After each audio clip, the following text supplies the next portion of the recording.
yanda kanwar Balarabiya ta tare da kawarta suka ci ni. Ban daɗe da fara aiki a gidan ba, na ji Balarabiyar tana faɗa min tana cewa kanwata ta kusan dawowa gidan da zama saboda za ta fara zuwa makaranta. Ta sami admission na jami'ar da take a kusa da gidanta. Da yake ban san wace ce kanwarta ta ba, ce komai ba, face Allah ya kawo ta lafiya.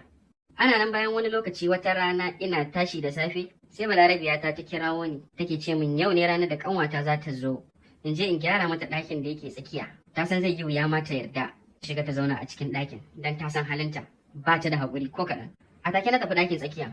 Wasu ɗakuna ne guda uku a jere, amma kowanne akwai tazara a tsakanin juna, ba a manne suke ba. Na farko kaya ne a ciki, kamar sto ne haka tana ɗan ajiye wasu kayayyakinta. Na tsakiyar kuma idan baƙi sun zo, sai kuma na ƙarshe wanda ni ce a ciki. Haka na tafi na je na gyara shi tsaf-tsaf, na shirya shi kamar ɗakin amarya. Ni kuwa cewa nake tsina ga wannan yarinyar da ake ta yi wa hidima haka da zuwanta.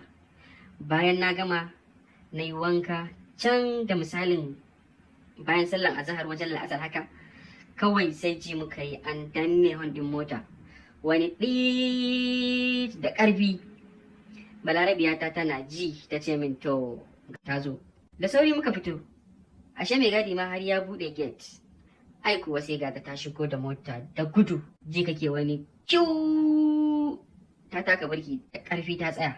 Ba a ganin komai daga waje na cikin motar, shiru. Can sai aka buɗe ƙofa biyu a tare, sai kuma buɗin motar shi ma nan ya buɗe.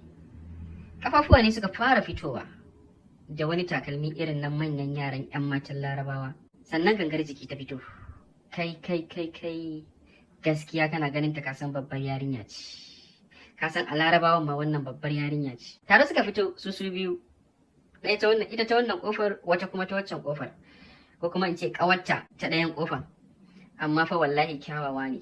Ajin farko, Balarabiya ta ce mu je kusa da su mu same su. Tun da muka matsa kusa da su, sai na ga ta ɗan yi ƙasa da gilas ɗin da yake a idanta. Ta yi min wani kallo, ta ƙara kallo na. Ta irin kallon da ta yi min ba wai iya ido na ta kalla ba. Bayan ta kalle ni ta kalli kirji na, ta kallon manyan nonuwa na. Ni ma kuma ina kallon idanuwanta a wannan lokacin na gane inda ta dosa. Bayan sun gama gaisawa, sai ban ji me take cewa Balarabiya ta ba dai. Sai ita kuma ta ce min na ɗauko mata kayanta a boot ɗin mota. Suka wuce cikin gida. Ni kuma na bude buɗin mota zan ɗauko mata kayan. Ai ina ɗaga akwatin kayan nata, sai na yi arangama da wata zungureriyar tukunyar shisha. A gefe kuma ga kwalayen sigari kala-kala. Ina ɗaga kafet ɗin buɗin motar, sai ga tabar wiwi nan ma na gani da yawa. Tirka shi. A zuciyata na ce lallai wannan yar hannu ce. Kuma dama ina ganin ta na gane cewa irin tamu ce yar lesbian. A take ni kuma sai na ɗauki sigari kwali ɗaya, na ɗebi tabar ita ma, dama an kwana biyu ba a haɗu ba. Ni ma na bi su cikin gidan, tare da kayan da na ɗauko daga cikin buɗin motar. Ina shiga sai ta ce mu je na kai mata kayan ɗakin. Na juya. Ita da ƙawarta ta suka biyo ni. Suna ta maganganunsu suna dariya. Muka zo na fara shiga ɗakin, suna bayana. Na je na ajiye kayan a gefen gado. Ɗagowar da zan yi kenan in fita daga cikin ɗakin, sai na ga ta tsaya a bayana. Ta tare min gabana. Idanunta suna a kan nonuwana.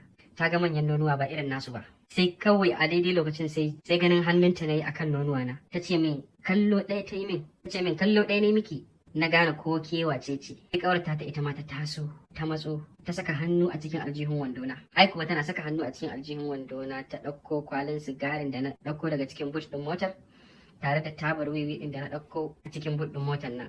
Suka ce na yi mamaki ko? Take ta buɗe akwatin da na ɗauko, ta ɗauko murjajjin tabar wiwi tare da leta.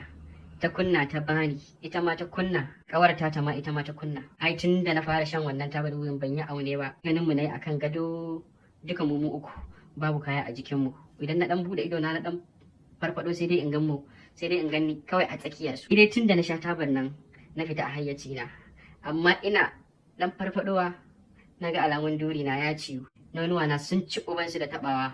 Su kuma a daidai wannan lokacin ƙara tabawa suke yi, ƙara jagwalgwala min nonuwa na suke yi. Wannan tana sha min nonuwa na, wannan tana cina, wannan tana sha na, wannan tana cina.